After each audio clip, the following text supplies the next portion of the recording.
Hello, beautiful souls, and welcome to Transforming 45. I'm your host, Lisa Boat. In this podcast, we dive deep into the transformative power of storytelling. I firmly believe that stories have the magical ability to heal, inspire, and connect us. That's why I'm here to bring you the incredible stories of women who have journeyed through life's ups and downs and emerged as their most authentic selves. We'll explore stories of resilience, reinvention, and the courage it takes to embrace change. It's a space where authenticity shines, where the messy and the beautiful moments of life come together to create something truly extraordinary. So, brilliant listeners, get ready for a roller coaster of emotions, a burst of inspiration, and a whole lot of love. Transforming 45 is not just a podcast, it's a movement, a celebration of incredible humans who light up the world. I'm so grateful you are here, and I can't wait to embark on this transformative journey with you. Let's dive in and start transforming together. Hello, and welcome to this week's episode of Transforming 45. This week, I am really excited to welcome Kat Polsinelli. Oh, God. I said your name wrong the first time, and now it's like stuck. I can't get around. Kat Polsinelli. Did I get it? Polsinelli. Polsinelli. Kat Polsinelli, welcome to the show. Thank you for your patience. And I'm really glad you're here.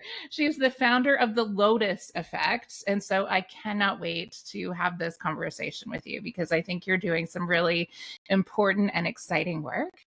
And we met a couple of weeks ago and started talking, and the conversation could have gone on forever. So I'm so glad. Welcome to the show today. Thank you. I always get so embarrassed because in my former life, I worked with kids who speak multiple languages. And so I really worked with educators around taking the time to say people's names properly. So when I have one of those moments, I'm like, oh my God, get it together, Boat. So welcome to the show. I'm glad you're here. Oh, no worries. No worries. Thank you. All right. So tell me, Kat, who are you? And how did life introduce you to this version? Who am I? Oh, I always love this question. So, at my core, I feel like I am a disruptor of things. I love to push the envelope. I love to explain things to people. I love to make people uncomfortable on certain topics and conversations because I feel like we do not go deep enough on certain topics. We tend to generalize to make sure we don't bother people's feelings or don't make them uncomfortable. And yet I think that that is the problem with our society. And that's the reason why we have so much judgment and so much ego and so much non-understanding of other people is because we just wiped that spot out. So I consider myself a disruptor. Especially when it comes to the abuse sector. So that is my backstory. Besides being pregnant at 16, I was in an abusive relationship for 10 years, starting at the age of 18. So I was out at the age of 28, and I had two boys at that time. They were 10 and 7, now 19 and 16. So it's been a little bit, but it was an interesting journey to rediscover who I wanted to be after learning about narcissism and coercive control, which a friend of mine just recently did a TEDx talk and was talking about. I was like, oh my gosh, this fits perfectly. Because I feel like a lot of people, when they think of the word abuse, they think immediately, oh, she got the crap beat out of her. And there are so many underlying pieces to the word abuse. There's emotional, there's mental, there's physical, there's all these different pieces. And a lot of times people don't associate that. And that's just, because society has generalized. But where it has gotten me to is this beautiful journey and creation of what I call the Lotus Effect. And the reason that my company is called the Lotus Effect is because I focus on helping visionaries come out of their own mucky mud and rise to the surface to blossom into whatever is uniquely them. And so the lotus itself is extremely symbolic for me. And it has been for years as I went through my own journey of healing and personal development and learning that I'm not broken and what happened to me does not define me. It's just a piece of me. Thank you for that, for so very clearly stating that I am not broken. Because I think so many people are coming to the work from this place of feeling that they're broken, or the way our culture works, our culture telling them that they are broken. But that is not the truth, right? We are not broken. We have had experiences that are hard, but we are inherently whole. And so, what is the connection for you between wholeness and the lotus? Ooh. Wholeness to me is a lot deeper than what I originally thought. When I did think that I was just completely broken and, nobody was going to love me and I was completely shamed for my children being in the situation. So, Mm. wholeness to me encapsulates so many different aspects of you and the things around you. So, wholeness for me is being able to breathe in day to day and know how I'm feeling, being able to have the space to hold for my children or my spouse when they have hard days. And the only way that you can have that is by having space for yourself. And so, in my personal opinion, that really creates a wholeness that ripples out across your life. And that's a beautiful conjunction in with the Lotus Effect, because if you ever look at my logo underneath it, it is a ripple. And that's the whole reason for that, is because when you change certain things in your life, whether it's in your business or personal, and you allow that to reflect across not just one area, but all of the areas, you operate from a place of authenticity. And that then creates this wholeness because you are one person across the board and not different people in different places of your life. And then that allows that space to ripple out across your spouse, your children, your friends, your connections, your clients. And that to me is how those two are entangled. Mm. That's really powerful. And the thing that really stood out to me when you were talking about being whole across all of the spaces, right? Because I think, and I have observed in myself, the way I sometimes shift and change how I show up in a place. And there are elements of that that are necessary depending on the context of the situation that you walk into. Mm-hmm. And at the same time, being true to the essence, right? The actual core of who you are. So when you said, I am a disruptor, I was like, soul sister, I see you. And I have a text stream you should join. I actually have a text stream on my phone called The Disruptors. Yes. And the way I show up as a disruptor in different places changes depending on the context, but the Mm-hmm. underlying truth of that, of being a disruptor, is always there. And so I'm wondering, for you, how does that show up? Like, how are you able to show up in wholeness across all of your different contexts?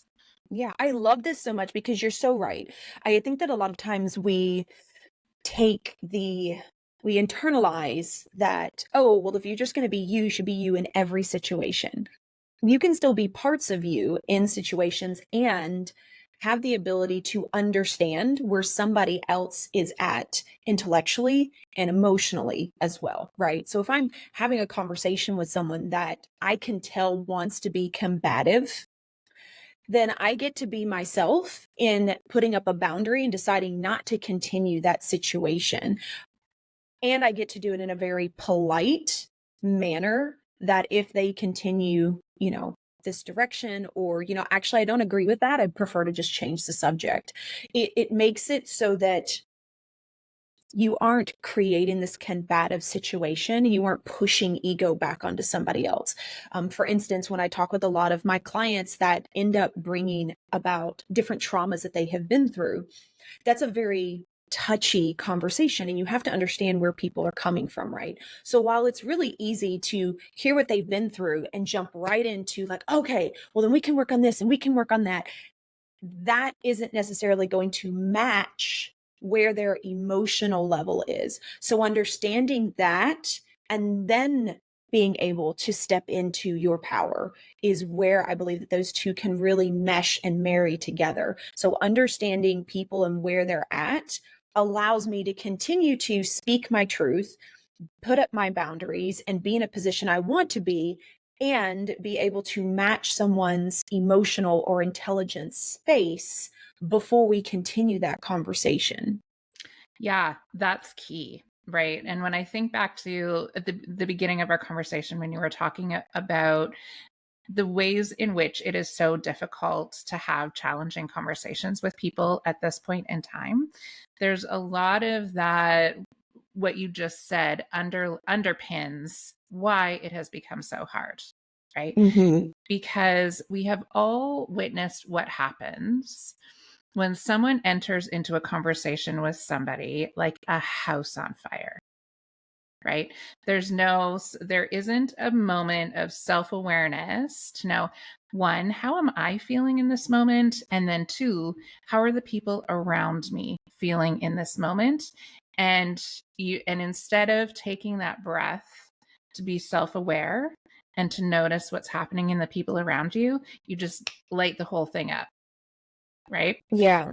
And when that happens, it eliminates any relationship that had been there, any rapport that had been there with that person or group of people. And so it's finding that balance of, yes, being true to yourself, but also knowing that you are going to be able to have a much deeper conversation with another human if you are able to match or mirror where they are at. Yeah, definitely. And I would also like to say too, you have to be in control of your emotions or allow your emotions to control you. And when you're in the state of allowing your emotions to control you, that's when you are coming into a conversation from a very reactionary area, right? A very defensive area. You put up your walls and you immediately shut down actually hearing what the other person is trying to get across. And it also hinders you from having the ability to ask clarification questions to better understand, because all you can think about is, oh my gosh, I can't believe they did that to me. Oh my gosh, I can't believe they said that. And you're immediately thinking on how you want to react to that, how you want to defend that, how you want to make sure they hear your statement. Versus when you are in control of your own emotions, you're able to sit with it for a second and kind of pause and be like, oh, well, that was a trigger. And then Mm-hmm. ask for clarification. Because a lot of times it's the simple fact that we are literally speaking the exact same language, but because we are using different words, we are not connecting. Mm-hmm. Yes.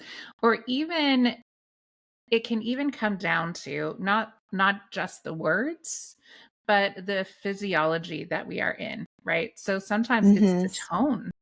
It's the way someone's eyes appear. It's the way we breathe that can send off a wave of energy that actually is the predetermining factor of Mm-hmm. disagreement or misunderstanding, because the person feels that wave before they even hear what you have to say, and so have made a decision around what you're going to say or the perspective that you're going to come from.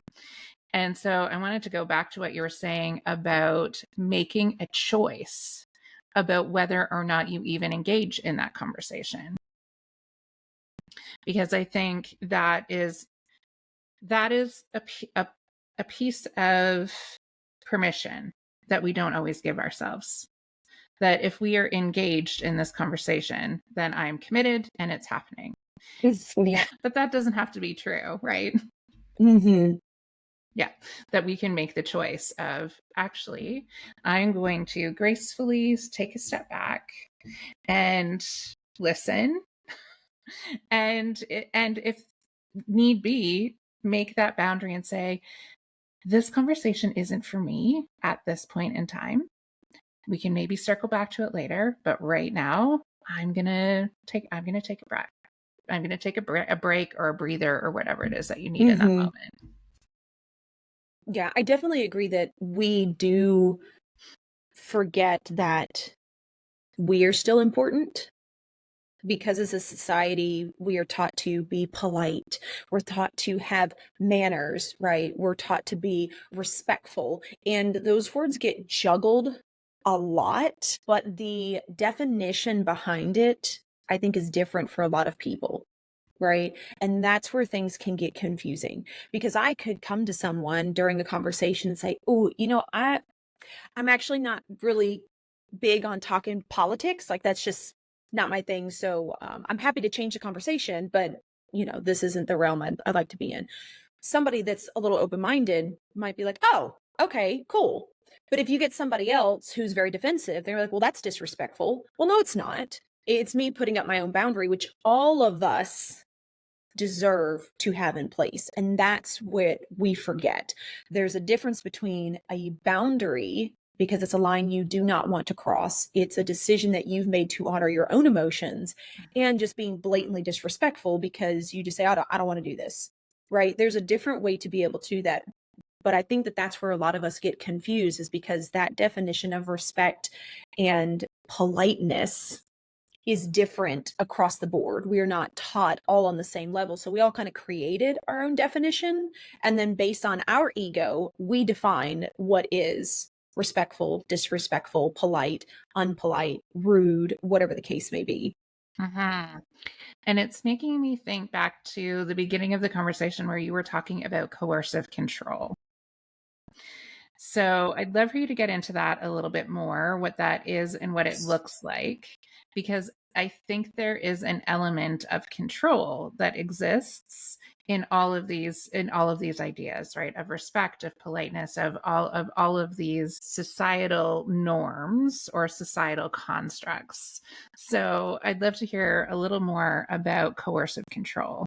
Yeah, definitely. And it's really interesting. And I would actually love to bring up the definition, but coercive control was something that, like I said, a friend of mine brought up that just really blew my mind, because after spending 10 years in an abusive relationship, the word that that a lot of people throw around is narcissistic, right? Or gaslighting. And while all of those dynamics do play in, your coercive control, boy, that word gets me sometimes, I think better defines than narcissism, because narcissism, in my personal opinion, is extremely broad.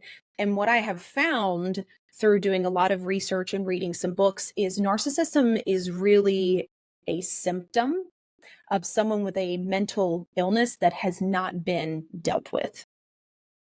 So, for instance, I Mhm. know that people that are bipolar can have what is considered narcissistic tendencies. People that have what is called BPD, or borderline personality orders, can have what is considered narcissistic tendencies. It doesn't mean that they are a narcissist and they're a horrible person, but if they are not medicated, or they're not even aware of this issue that they have, this is what comes out and this is what comes across. But I have also seen people that have been able to reflect on that and have been able to fix it because they got medical attention, they got help, they got on medication, whatever the case may be. So apparently I can't type and talk at the same time. That's okay. You But type. I definitely feel that, and it's so funny because narcissism was such a well used word when I got out of my relationship. And then I just defined everything. And then after I started doing some reading, a beautiful book that I was turned on to, called Stop Walking on Eggshells, is Mm. a beautiful book that talks about the difference between bipolarism and BPD. And it gives a lot of examples from a community of people who are spouses, that one person has those and one does not. And they get to give these beautiful examples of what it feels like coming from the bipolar situation and what it feels like coming from the spouse on the other side. It's a really, really good read. It's a really great book. And it really helped me understand that my abuser has a lot of those. Mhm. So it doesn't mean that what happened to me is okay, but what it did was it did help me understand and validate, okay, so what did happen there was not my fault. What did happen there, I did not have control of. What did happen there was what was in his head. And it allowed me to kind of break free of that belief system that you constantly go through, even in coercive control, where you feel like it's your fault. Mhm. You feel like you're the one that did wrong, right? So coercive in terms, it implies the threat of force, especially in a relationship setting. So it can be referred to any pattern of oppressive and dominating behavior that uses harm to steer your thoughts, feelings, and actions. So very similar to narcissism, right? It's just narcissism gets thrown around all over the place.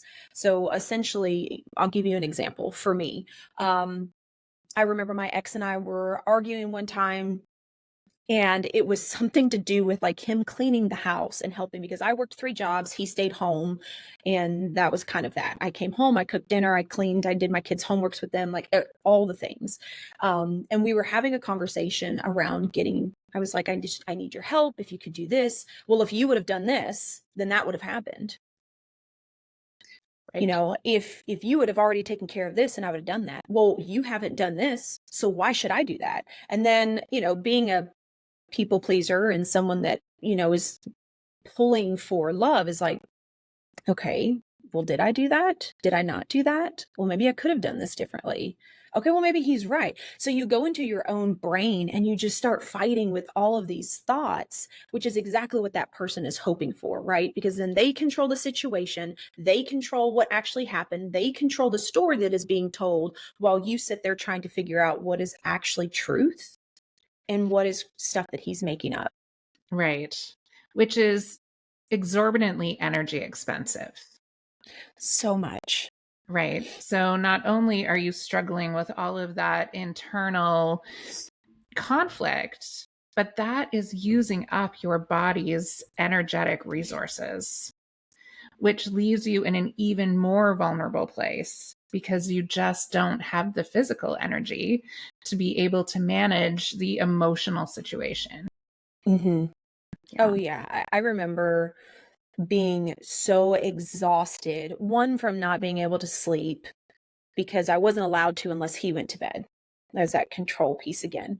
Mhm. And two, because I was constantly doing everything for anyone and everyone and working the jobs and making sure that I was giving my attention to him as well, which is emotionally draining on top of it. And then you go into a field where you are in customer service and you work in like the medical field, like I did, and you have to Mhm. have an emotional balance for your patients.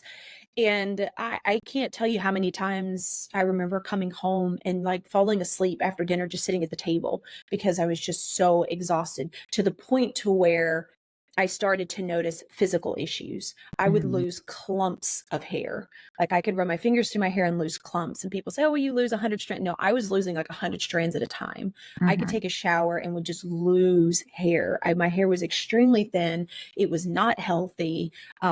Periods were completely irregular. Nothing was working the way it was supposed to. My sleep schedule was never the way it was supposed to. You just work in a space of survival and drain Mhm. constantly. Yeah, absolutely. Because physically, your body doesn't have the energetic stores to manage your rhythms in the way that they need to be managed, right? So it does become the body's way of communicating and saying, "Hello, you can keep ignoring me, but I'm only going to get louder." Yeah. So, what was it for you that was the turning point in the relationship? Mm.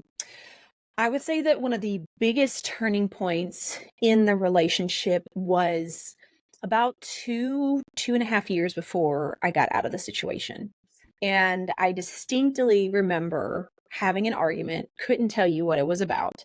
But I do remember us being in the hallway and just yelling and screaming and arguing back and forth. In that instance, both of my children came out of their bedroom and stood next to him. And I was trying to tell them to go to their room. You don't want to be a part of this. You don't need to, be around while we're arguing.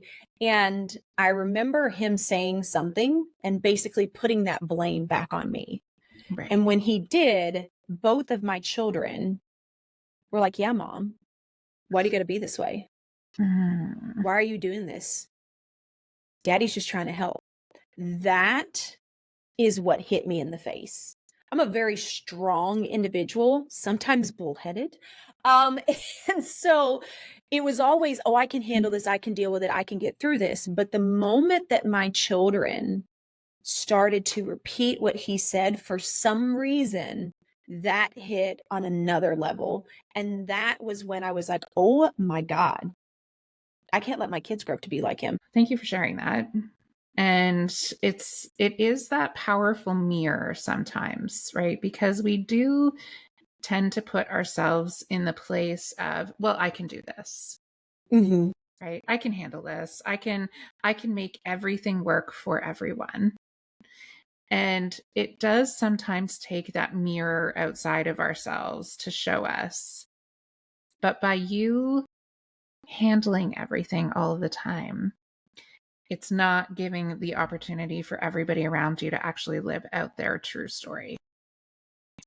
Right? So when you heard, and please tell me if I'm wrong, but when you heard those words of someone else coming out of the mouths of your children and you knew that that wasn't really them, that it was time to show up as you. Yeah, definitely. It was definitely a realization that something needed to change. In that specific moment, I wasn't sure what, but I knew that something had to change because you're right. The way that my children were speaking was not because of their own truth or their own knowledge. It was because they were listening to someone else and they were breathing in their truth, which we all tend to do and have done most of our lives. But for me, in that moment, that was where I realized that the damage could be done to my children as they continued to grow. Mm-hmm. Yeah. And that them witnessing you as different from what your truth was, right?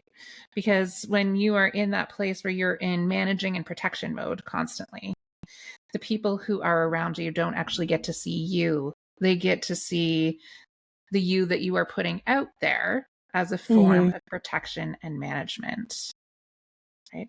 And it's so important for young humans to be able to see you actually showing up as the truth of yourself and not trying to manage every story around you. Yeah, definitely. And I love that you said that because you always hear the saying, do as I say, not as I do. And what I realize is, especially as my children moved into their teenage phases, the amount of things that they saw, and that was what they were reflecting in their life. It didn't matter what I told them, it didn't matter how many times I told them, they were repeating everything that they saw. And a lot of that included what I had showed them as well, which was managing all the things, taking care of all the people, putting everyone first. I was creating that in my children because that's what they saw me do.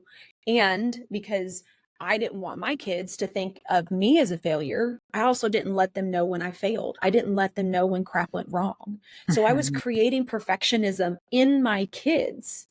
And especially in my boys, it was a huge eye opener because men don't talk about it like women do, right? Our society Mhm. still tells them to shut up and shove it down. So then trying to get my children to open up was hard at first. And I had to learn to be able to be vulnerable and be open with them about, hey, I actually know what you're feeling like. Well, no, you don't. Yes, I do. And give them the stories and tell Mhm. them the things, right? For them to see that I am relating to them. I'm not just momming them, right? I'm not Yes. coming from a place of I'm trying to complain or tell you what to do. I am trying to connect with you on a completely different level, which is the same thing that I do with my clients. So it's interesting how the transition from mothering my children, now that they're teenagers, to coaching my children and Mhm. having those conversations with them that I'm having with my clients, which is allowing my clients to have breakthroughs. The difference is they're so much younger. And so now they get to take that different view and they get to take that different feeling and more of that control. And they get to have that in their life at a much younger age, which I think is going to make a tremendous difference in where they get to in life. Yeah, absolutely. I agree. I think that that's one of the really hopeful things that is happening in this generation of humans. I mean, they have had some adversity. They've had adversity that we didn't experience at that age. They both in technology and in pandemic and all of the things that this generation of young humans have experienced. And it is allowing them to connect to how they feel in ways that as adults, we haven't necessarily witnessed in children before. Right. And so it can create some disruption in our understanding, right? Because Hmm. we always want to do that comparison of, well, why are they like that? And when we really look at what their behavior is showing us and listen, is where transformation can happen, right? So I was when having this conversation about boys, because you and I have kids who are about the same age. So I have a 19-year-old and a 17-year-old. So same sister in the same place. And the coach, that transition in role, I think is really important. And it's something that we don't talk about enough, in that it's okay. Actually, it's part of the trajectory is for our role in their lives to change. And Hmm. it hurts, right? Like from a mother perspective, I always, the gift of my phone and the challenge of it is that it gives me these pictures of my kids when they're little every day. And part of me loves that and is like, it just takes a moment to remember what that felt like, what those little humans felt like in my arms. And it's painful in knowing that that little human doesn't exist anymore. But this human who I really enjoy does. But it does mean that my role has to shift and change in the way that I interact with them.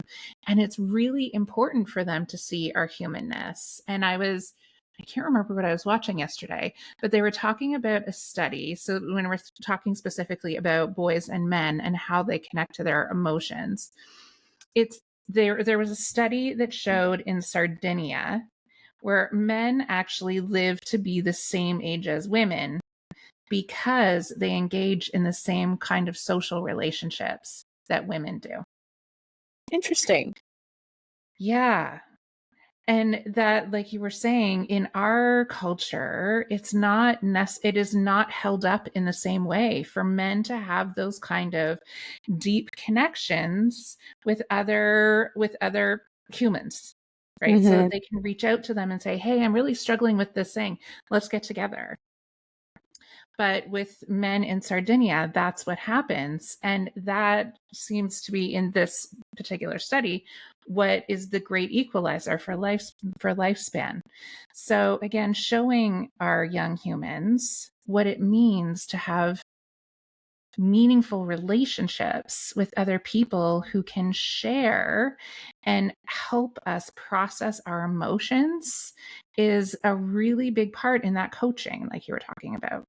Hmm. Yeah, definitely. And I think that it teaches them that they don't have to always be right, that it is Mhm. okay to screw up and it is okay to have a conversation about it.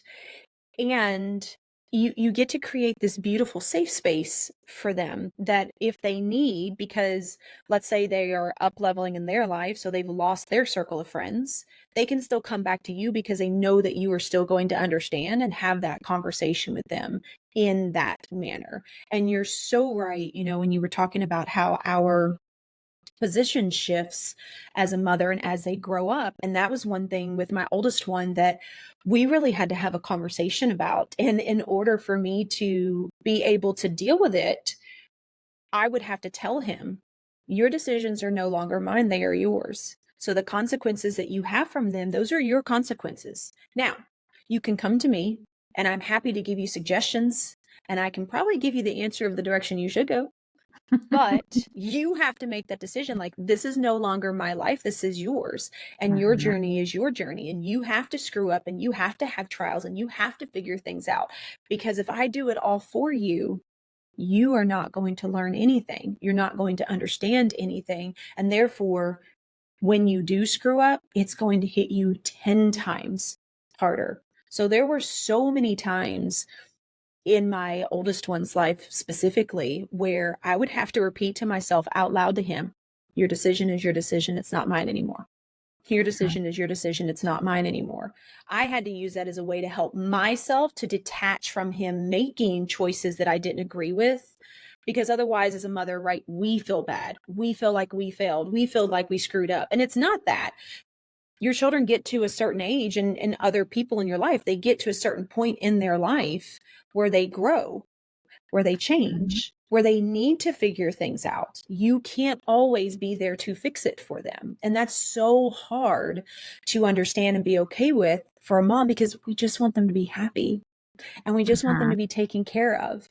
But I will say that, looking back on my life and my own trials and smacking my face in the concrete several times has brought me to such a beautiful place of understanding and growth and healing that I don't know that I would have gotten to if it wasn't for those trials. Absolutely. You really made me think about something, and that is, as the human being who has a painful experience, it's like we have the painful experience and then we want to protect our children from having that painful experience. Hmm. So what I'm wondering right now is, when we're in that place of protection, that it's actually a reflection for us that we didn't actually process the painful experience to get to the learning, and we're stuck in the pain. Mm. So if as it was one of the things I was thinking about this morning, like this phase of parenting requires, well, all phases of parenting require deep self reflection and approaching something with curiosity. So if our first inclination is to do the protection, then maybe the question needs to be, what is the pain that I am still holding? So that we can release that pain and then understand, oh, but I learned this. And that changed my life. That learning actually changed who I am. And so now I understand why that painful thing has to be experienced by other people so that they can get to the learning. But for ourselves, that process has to happen. Hmm. Yeah, so true. And I love that bring that up about, reflecting on yourself, because I think that those that are around you, those that you surround yourself with, including your children, your friends, even sometimes your family, is a direct reflection of the things that you don't like about you. So the Mhm. things that trigger you, the things that tick you off, the things that frustrate you, there's a piece of you that either you've been through, you have dealt with, or you have not healed from, that is frustrating you. And that's why you're attached to that emotion.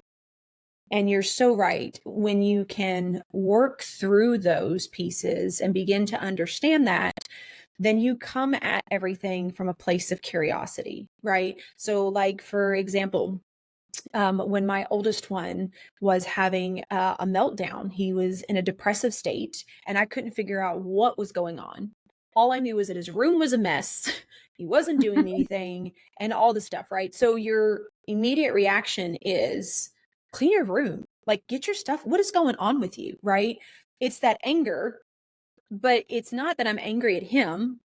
I'm just angry at the situation.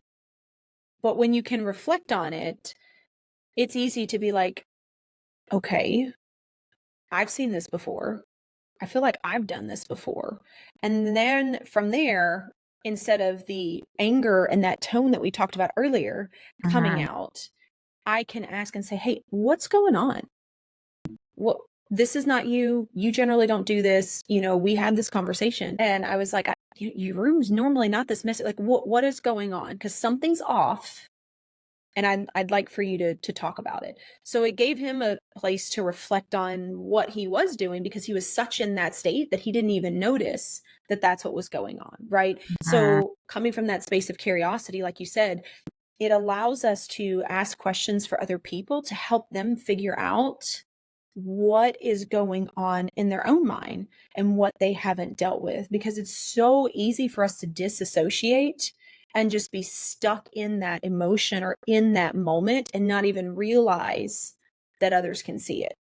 Mm-hmm. Yeah. Being aware of that, right? The way that it does show itself and the way we either do or do not project that onto other people is so key. And so I know you're really passionate about doing this work with young people, right? And having conversations around how experiences of abuse show up in learning situations. So, what is that looking like for you right now? Yeah, definitely. So I really believe that, you know, our younger generation has kind of been thrown into a lot of things, Hmm. because our other generations were raised more in survival mode, right? We were raised to just like get it done and then never deal with it later. um, Yeah. but what I have noticed is it has created what we kind of see in society now, where we have those that are so stuck in their hurt or their own ego that everything from everyone else ticks them off, or they have a reaction to it versus understanding. And then you have the other ones who, because no one taught them anything, they feel like they're just entitled to all of it. And that really comes back, it still comes back to ego, in my personal opinion, right? It still comes back to ego. And ego, in my opinion, gets us so caught up in the middle of everything, right? Not always that ego is a horrible thing. It's just it's there to protect us a lot of the time, Mhm. right? So if you've had, for instance, childhood trauma, and so you're going through high school and everything a teacher does and says, you immediately reflect back and it ticks you off. It's probably because of their tone. It's probably because of something, the way that they said it, that reverted your body back to a traumatic event, back to an event that happened at your home. I feel like explaining this to our younger generation and allowing them to step into a space of healing and curiosity at a much younger age is really going to help our society as we grow, with the way that we communicate, the way that we understand each other, and the way that we also hold and give space to other people while they are in whatever moment they are in. What we've done a lot in society for several generations, which is put a wall up. I don't have time for it. It looks like Mhm. you're about to cry. Please get back to work, and shove it off on other people. So we have really disconnected from each other as a society. And we wonder why we have so many arguments and so much hatred online and people that bully and all that, because everybody is so absorbed in themselves that they don't Mhm. have time or space to see anybody else. Mhm. Yeah, they are seeing the world through the filter of their pain, Yes. right? And it's sometimes and when you have been boiled in that filter of pain, you don't even see that it's there. So it's that process, right, of becoming aware of, oh, I am looking through this filter. And when I am able to crack open the filter and look through it from a different perspective, then that changes the way I see and the way I interact with everybody. Mhm. And when you and I talked earlier, I thought like it is such valuable work for young people to be aware of that and to start building those skills. And adults need to enter into the arena with them. Oh, yes. We right? Like it is imperative to us to be in that learning with them so that they have communication partners who are doing the same work and are coming at it from the same place. Because if kids are doing this learning and adults decide, well, this is how I am and so I'm just going to stay that way, it immediately sets up a communication block. Yeah, definitely. 100% agree. And I love that you bring this up as well, because I think that there is a group of people that are, in their 40s or older, that don't feel like they have the ability to be able to change. They're like, I'm already past that. Like it's not gonna matter anymore, right? But it Mhm. does, right? And it doesn't matter the age. It makes such a difference in your life. It is totally worth it. It changes your conversations. It makes things more meaningful. It gives you the ability to let go of what is not yours in situations. And I feel that that is needed across the board, regardless of your age. We all deserve to see what that feels like. Absolutely. I could not agree with you more. And even just on a physical level, that kind of learning and shift is really good for your brain health. Right? So when people say, "Oh, I'm Mhm. too old for that," you absolutely are not. Your brain has infinite capacity to change its neural wiring, to build new receptors, to constantly shift and grow. And so it's a gift not only to yourself on the emotional level in the way that you interact with other people, but it is a gift to the physical structure that is your brain at the same time. And I think people aren't aware of that piece of information, and it's really, really key. Yes, definitely. And your body in general, right? Yeah. We hear the term disease, and then I keep hearing this term dis-ease. And I was like, I don't understand. Like, why are we separating the two? But it makes a lot of sense because Mhm. our brains and our bodies are hardwired to stay safe. So when you harbor all of that old emotion, all of those old traumas, all of those old things, you're like, it doesn't matter. I'm done with it. Mm, Your body's not. And Mhm. so it does end up showing up in physical ailments, right? People have thyroid issues. People have gotten cancer. It's been proven from stress and trauma. They have gotten cancer, right? So there's all these things that could be going on with your body that you think it's just because it's age, right? Oh, it's just because I'm getting older. Oh, it's just because I Mhm. did this. When in reality, it is your body that is screaming to the top of its lungs the only way that it knows how, which is to give you pain in order for you to pay attention to it. Absolutely. And to wrap this conversation up, what is one of the ways you are facilitating and watching young people and adults come together and have this learning conversation in the same space? So, I've seen it. I see it a lot with my clients because even though a lot of my clients that I deal with now are entrepreneurs, the majority of them are also parents. And a lot of them have younger children that are still trying to figure out their way. Right. And so Mhm. being able to have a conversation with them on how to work in their business, but then how to have their own personal growth ends up turning into a conversation of, I could be doing this different with my kids. And then Mhm. I get to share the stories of what I've already seen with my children and where my children have already been and the difference that it's made in their lives so that they can see that it's never too late, right? Because my children didn't get this kind of healing and fulfillment until a few years ago after I finally got through my own healing journey. Well, my kids were already teenagers by now. So a lot of people would say, well, you can't fix it now. Yes, you can.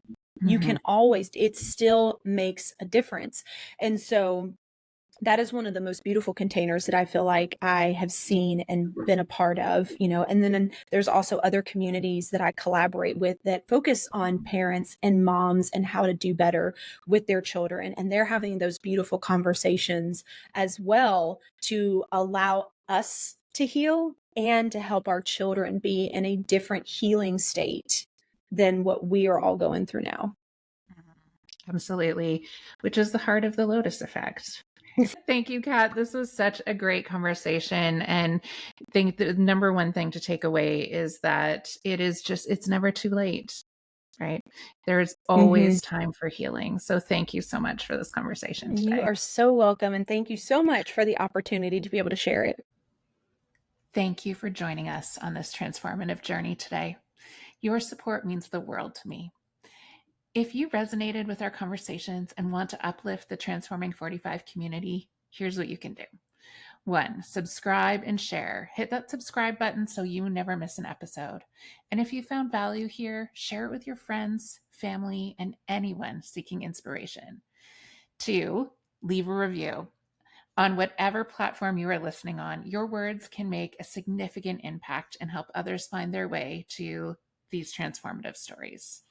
Three, connect. Join the conversation on my social media platforms. Follow me at lboat for updates, behind the scenes, and more heart centered content. And 4, guest recommendations.